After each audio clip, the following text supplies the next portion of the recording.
Halo pemirsa Unhas TV, senang sekali saya Rizka Fraja dapat kembali menjumpai Anda dalam Unhas Daily. Dalam beberapa menit ke depan, kami akan menyajikan berita-berita terpercaya hanya untuk Anda. Pemirsa, tim mahasiswa FISIP Universitas Hasanuddin berhasil meraih juara pertama di ajang pentas seni Unhas 2025.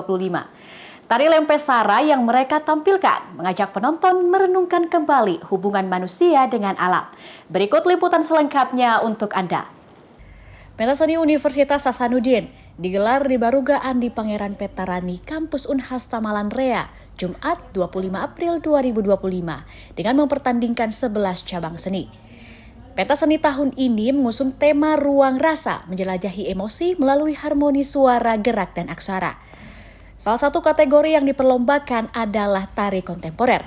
Pada kategori ini, juara pertama berhasil diraih oleh tim dari Fakultas Ilmu Sosial dan Ilmu Politik Universitas Hasanuddin. Mereka membawakan tari Lempesara, tari asal suku Bugis, tarian kontemporer yang mengangkat isu lingkungan. Tari Lempesara menggambarkan hubungan manusia dengan alam, sekaligus menjadi kritik terhadap keserakahan manusia dalam mengeksploitasi lingkungan, seperti pembebatan hutan, pencemaran air dan tanah oleh limbah, serta perusakan ekosistem demi keuntungan sesaat.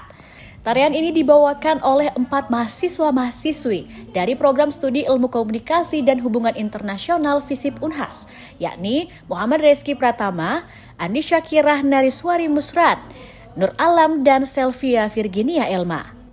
Halo semua, kenalin kita dari Fakultas Ilmu Sosial dan Ilmu Politik. Di sini saya dan teman-teman, kita perkenalan dulu yuk. Saya Aska. Saya Riris.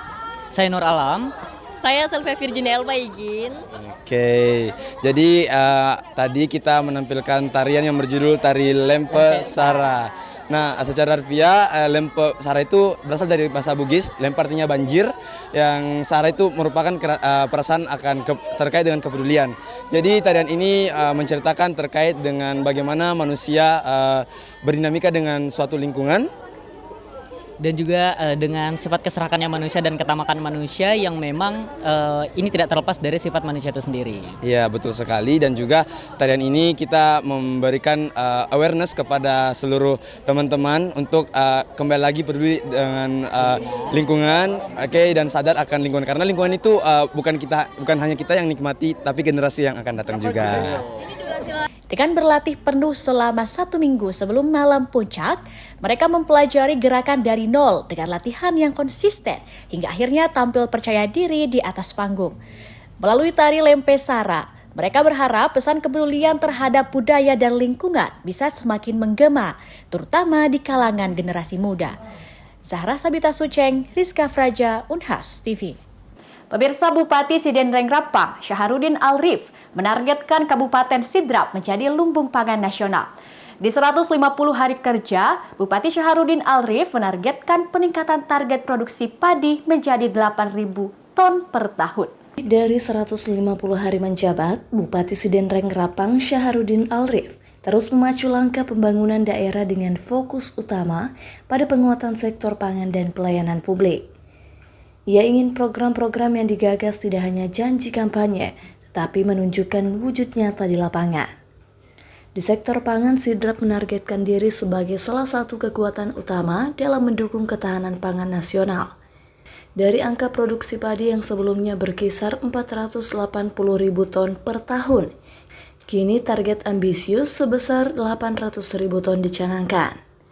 Langkah ini diambil sebagai kontribusi langsung daerah terhadap visi swasembada pangan Indonesia, sekaligus menjawab kebutuhan bahan baku untuk program makan bergizi gratis yang akan digalakan secara nasional. Tak hanya beras, produksi jagung dan telur juga didorong agar dapat menopang ketahanan pangan lintas daerah, khususnya di kawasan Indonesia Timur. Pemerintah kabupaten secara aktif membuka akses produksi distribusi dan pasar bagi petani serta peternak lokal, agar hasil pertanian dan peternakan dapat terserap maksimal. 100 hari kerja, saya tanpa 100 hari kerja dari 14 program sudah jalan 10. Ya, sudah dinikmati masyarakat 10. Jadi dari 14 program sudah 10 yang jalan. 1. BPJS gratis. 2. Pupuk lancar. Tiga, harga komoditi pangan dan perkebunan, peternakan, perikanan stabil. Yang keempat, pendidikan unggul. Yang kelima, aparatur sipil negara sidrap sejahtera. THR-nya, sertifikasinya, TPP-nya sudah cair. Yang keenam, aparat desa juga jalan, sudah cair semuanya. Ini keenam. Yang ketujuh, listrik masuk sawah sudah jalan dengan ini metode baru. Kemudian sidrap aman dan religius, mengembalikan citra positif sidrap. Dari itu dinaikkan dengan lewat program sidrap aman dan religius. Di luar sektor pangan, percepatan layanan dasar juga menjadi fokus utama. Hingga hari ini, 10 dari 14 program prioritas yang dijanjikan sudah berjalan dan dirasakan langsung oleh masyarakat.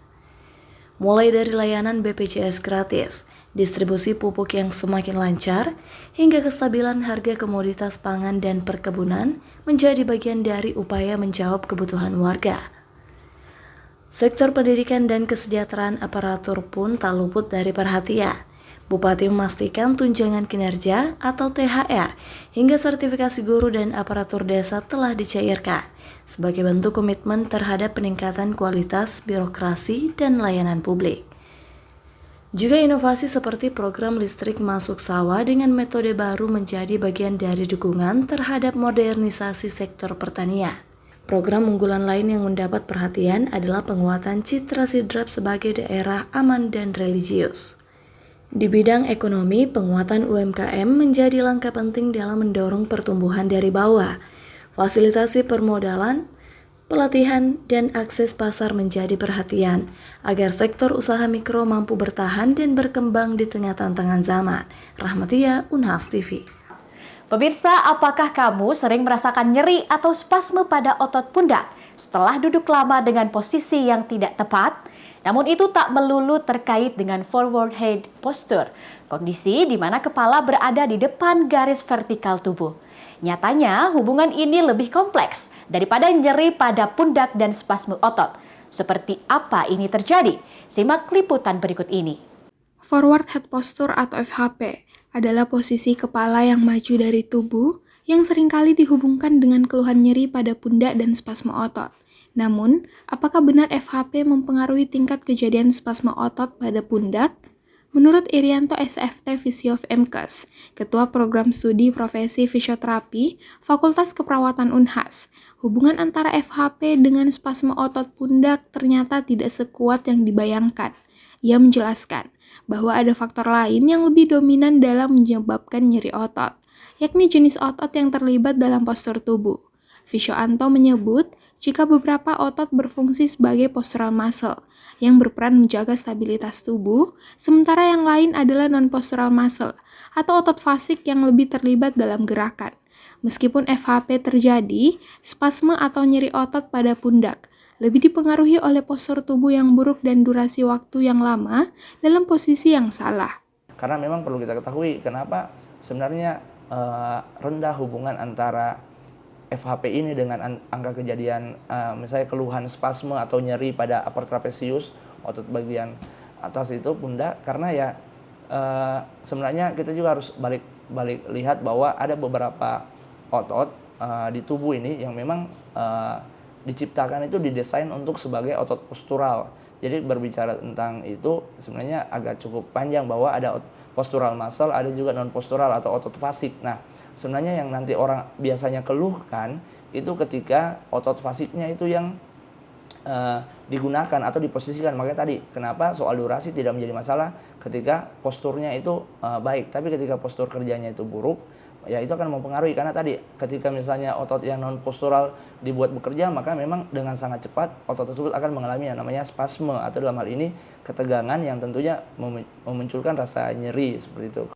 Irianto menambahkan, meskipun durasi latihan atau kegiatan seperti bermain game cukup lama, jika postur tubuh tetap baik, risiko spasme atau nyeri otot bagian atas pundak dapat diminimalisir.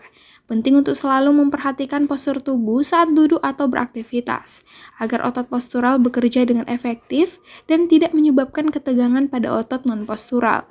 Dengan demikian, masalah seperti spasme otot bisa dihindari.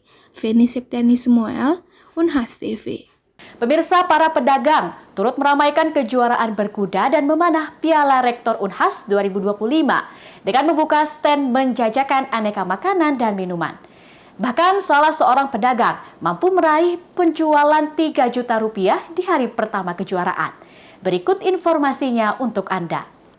Para pelaku usaha mikro kecil dan menengah UMKM turut dilibatkan dalam event kejuaraan berkuda dan memanah yang diadakan Fakultas Peternakan Universitas Hasanuddin Makassar. Mereka yang merupakan pedagang makanan dan minuman mendirikan tenda untuk menawarkan dagangan mereka kepada pengunjung dan juga peserta lomba. Beragam makanan dan minuman pun dijual pada event yang digelar 26 hingga 28 April 2025 di lapangan X Fakultas Teknik, mulai dari yang tradisional hingga kekinian. Diakui salah seorang pedagang, Haris, ini bukan kali pertamanya ikut terlibat dalam event untuk menjajakan jualannya. Sebelumnya, ia juga berjualan di Car Free Day Unhas setiap hari Minggu. Ia pun mengungkapkan rasa syukurnya atas kesempatan yang diberikan oleh kampus. Karena dengan hanya membayar Rp200.000, dirinya sudah bisa mendapatkan penghasilan Rp3 juta pada hari pertamanya. Ia menjual ragam jenis gorengan mulai dari kerupuk pangsit, sosis, tahu, hingga bakso goreng. Ada juga olahan es jeruk, es teh, dan minuman dingin lainnya. Harga yang dibanderol pun tak mahal dan sesuai kantong pembeli, mulai harga Rp5.000 hingga Rp10.000. Kesempatan bagi pelaku UMKM ini tak hanya untuk membantu meningkatkan ekonomi mereka, namun juga memudahkan para atlet, peserta lomba, dan penonton untuk mendapatkan makanan dan minuman dengan harga terjangkau. Zulkarnain, Rahmatia, Unhas TV. Pemirsa, berita tadi sekaligus menutup perjumpaan kita pada hari ini. Terus saksikan Unhas Daily hanya di Unhas TV. Saya Rizka Amalia Fraja, mewakili kru yang bertugas, pamit undur diri dan sampai jumpa.